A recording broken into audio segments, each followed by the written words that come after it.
Agora eu vou gravar um vídeo sobre os passos da experiência cristã, é a aula 2. O título vai ser sobre a solidão, comunidade, autoridade e oração.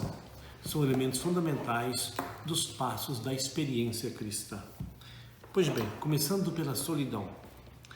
Uma sugestão importantíssima nos vem da situação dos apóstolos, narrada nos versículos 9 e 11 do primeiro capítulo dos Atos dos Apóstolos. É o momento quando Jesus sobe aos céus, a ascensão. Cristo se foi e eles continuam ali, parados, boquiabertos. A sua esperança foi-se embora.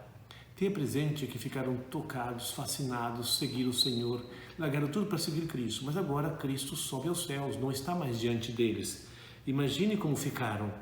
Na realidade, desce sobre eles a solidão, como sobre a terra a escuridão e o frio logo que o sol se põe, usando essa imagem até poética. Quanto mais descobrimos nossas exigências humanas, tanto mais tomamos consciência de que não podemos satisfazê-las por nós mesmos, nem o podem os outros, homens como nós. O sentimento de impotência acompanha cada experiência séria de humanidade. É verdade, como eu já falava na primeira aula, nós temos um desejo tão grande de felicidade, de justiça, de amor, e esse desejo é infinito. Qualquer coisa humana na qual nós nos apegamos para tentar saciar esses desejos e responder às perguntas que temos, não nos responde totalmente. Basta levarmos a sério a nossa impotência em relação a encontrar a verdadeira realização por nós mesmos para entender isso. Então, nesse sentido, é esse sentimento de impotência que gera a solidão. E a solidão, entendam bem, não é estar sozinho. Na realidade, eu posso estar no meio de uma multidão de pessoas e me sentir uma profunda solidão, porque aquelas pessoas ou aquela realidade não significa nada para mim. Então, nesse sentido, nós entendemos isso, sobretudo quando você vive um relacionamento, só para dar um exemplo, e esse relacionamento termina, você experimenta uma tristeza e uma solidão, um vazio. E às vezes acha que esse vazio, essa solidão é porque você terminou o relacionamento. Sim, é também isso, mas sobretudo o fato de um relacionamento terminar faz com que a pessoa experimente, talvez nem entenda, uma solidão mais profunda, uma carência mais profunda, que nenhuma outra pessoa vai poder preenchê-la de verdade. Nesse sentido, pode-se perfeitamente dizer que o sentimento da solidão nasce no coração de cada empenho sério com a própria humanidade, com as coisas que se vive. Nesse sentido, estamos sozinhos, justamente com as nossas necessidades, com a nossa necessidade de ser e de viver intensamente. Mas atenção, é como se eu fosse uma pessoa sozinha no deserto. A única coisa que eu posso fazer, que você pode fazer, é esperar que venha alguém. E não será certamente o homem a trazer as soluções, pois o que tem que ser resolvido são justamente as minhas necessidades humanas. Resumindo, o que é solidão? Não é estar sozinho. É quando eu não vejo valor e significado e sentido nas coisas que eu faço, na vida que vivo. Cai num vazio, numa solidão. Mas a resposta, quem pode vencer esse vazio, não vai ser nenhuma coisa humana qualquer, porque nenhuma outra pessoa que é tão carente como você. Só pode ser alguém maior do que você, entendeu? Que possa vir ao nosso encontro e preencher esse desejo do infinito. Então, até aqui eu falei da solidão. O segundo passo agora é comunidade. Os apóstolos voltaram do lugar aonde Cristo tinha subido aos céus e permaneceram juntos. Alguém que descubra verdadeiramente e viva a experiência da impotência e da solidão, não está só. Veja bem, os apóstolos estavam juntos, experimentaram aquela solidão porque Jesus subiu ao céu, mas continuaram juntos e começaram a fazer memória, retomando tudo o que tinha acontecido. Ou melhor, somente quem tem a experiência da profunda impotência humana e, portanto, da solidão pessoal, sente-se perto dos outros e se achega facilmente a eles. como pessoa perdida e sem abrigo numa tempestade, e sente o seu grito como o grito de todos, e a sua ânsia e a sua espera como ânsia e espera de todos. Como isso é verdade, hoje, neste domingo, justamente fiz um encontro com universitários num grupo online. Muitos falaram exatamente isso, que estão gostando muito desses encontros onde a gente aprofunda essas coisas, porque todos eles experimentam essa solidão, muitas vezes a tristeza e a angústia. E como é importante encontrar outras pessoas e perceberem que essas outras pessoas, outros jovens, também fazem essa experiência. É o primeiro nível de comunidade. Pessoas que, olhando para si mesmo, olhando para a sua experiência humana, se dão conta que a resposta para essa existência de amor, de felicidade, não está nas coisas passageiras e efêmeras. Então se dão conta que precisa de algo mais. E o bonito é que, encontrando outros que também fazem essa experiência, logo se identificam e percebem que o desejo e a busca é comum. A necessidade de plenitude é comum. E aí, olha que coisa bonita. Somente quem possui a verdadeira experiência da impotência e da solidão está com os outros sem cálculos e sem prepotência. E, ao mesmo tempo, sem passividade, sem deixar arregimentar-se, sem se submeter a tornar-se escravo da sociedade. Esse jovem falava exatamente isso. Como é bom estarmos juntos e falarmos dessas coisas, diziam eles. Um homem pode dizer-se empenhado seriamente com as suas experiências humanas somente quando sente esta comunidade com os homens. Comunidade sem limites e sem restrições. Comunidade de cada um e com todos. Porque vive o empenho com que de mais profundo há em nós e, portanto, com o que é comum em todos. O que é comum em todos? Experiência, muitas vezes, da solidão, experiência de uma tristeza, até a falta de esperança, por um lado. Por outro lado, um desejo imenso de amor, um desejo imenso de felicidade, um desejo imenso de sentido pleno para a vida.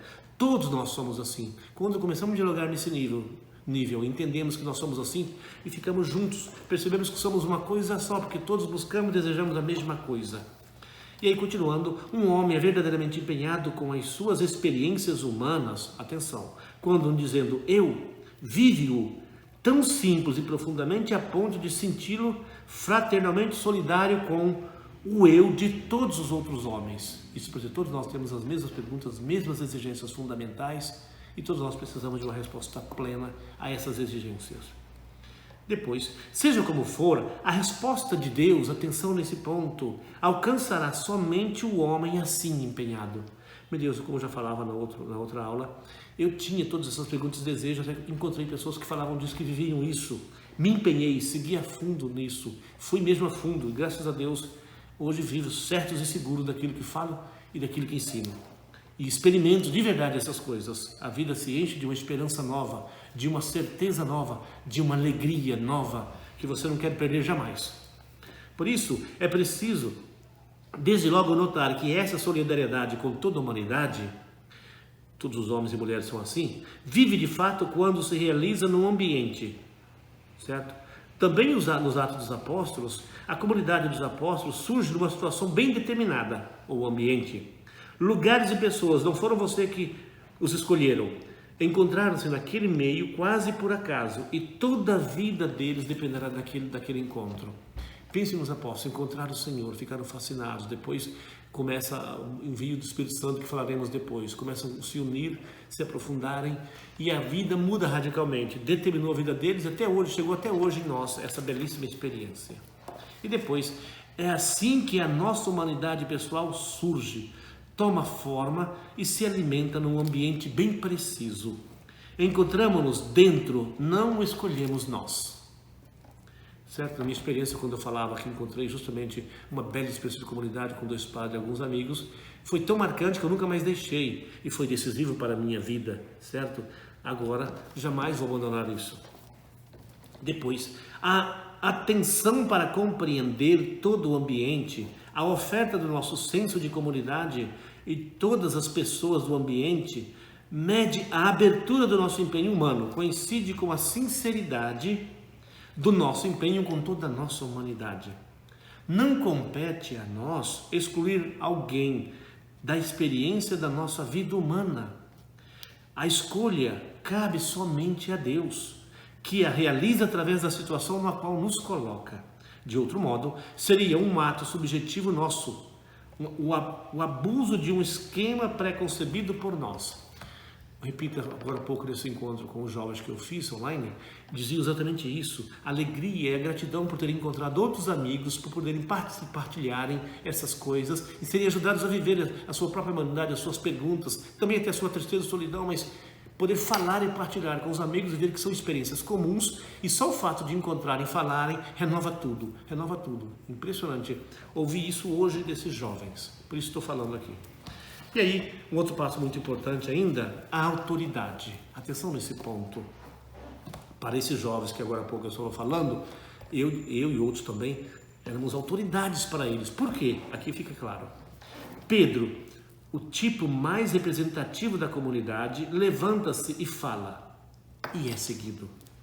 No ambiente em que vivemos, uma comunidade, uma paróquia, existem de fato pessoas que têm uma sensibilidade maior a uma experiência de humanidade, que desenvolvem de fato uma compreensão maior do ambiente e das pessoas, que provocam de fato mais facilmente um movimento da comunidade.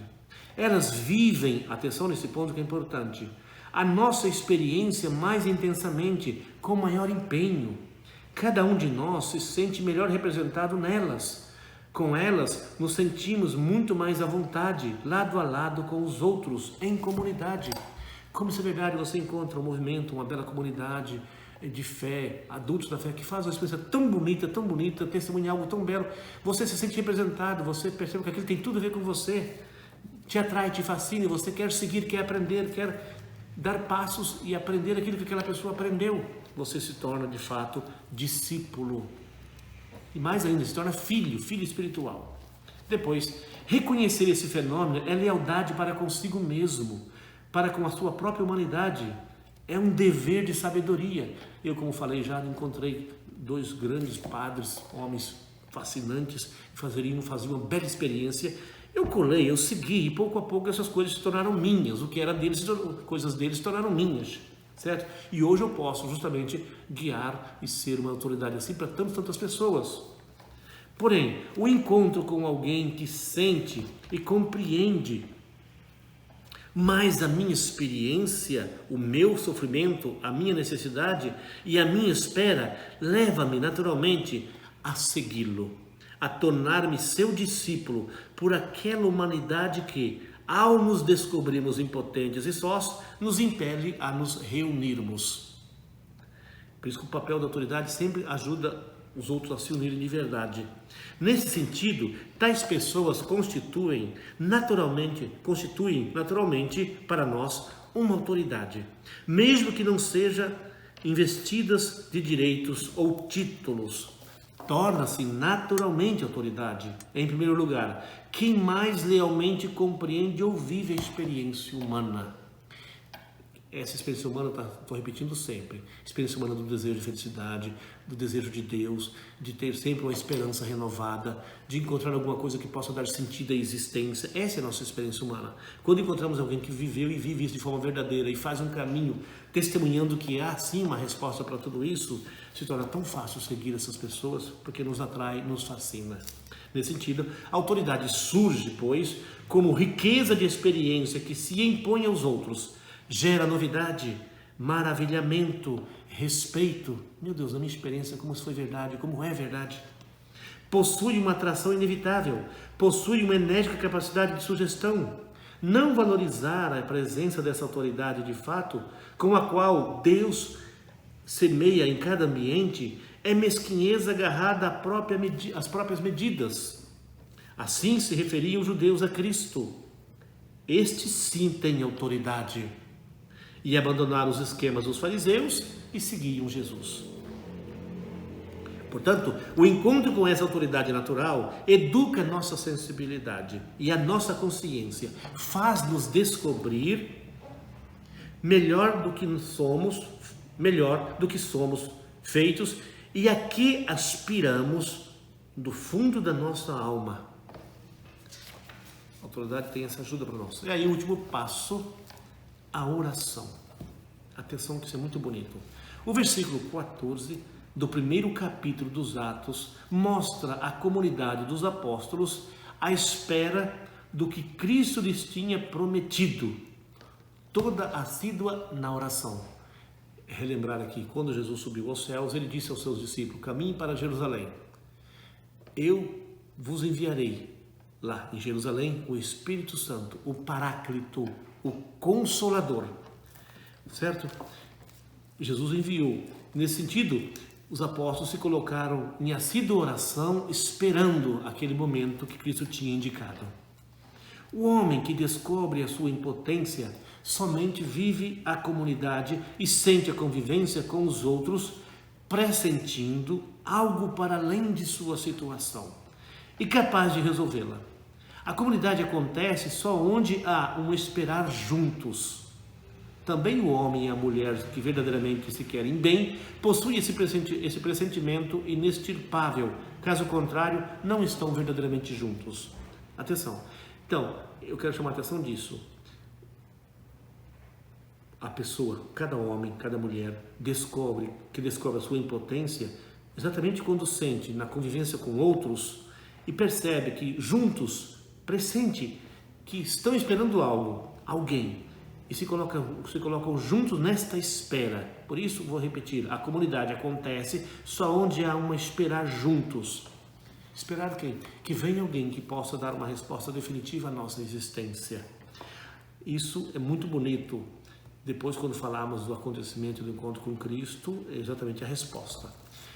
As nossas experiências levadas a sério, realmente a sério, são um sofrimento, um descobrir-se cheios de necessidades, de problemas não resolvidos, de dor, de ignorância. Levadas realmente a sério, elas exigem inexoravelmente algo de outro, algo de além, ou seja, elas têm uma autêntica dimensão religiosa.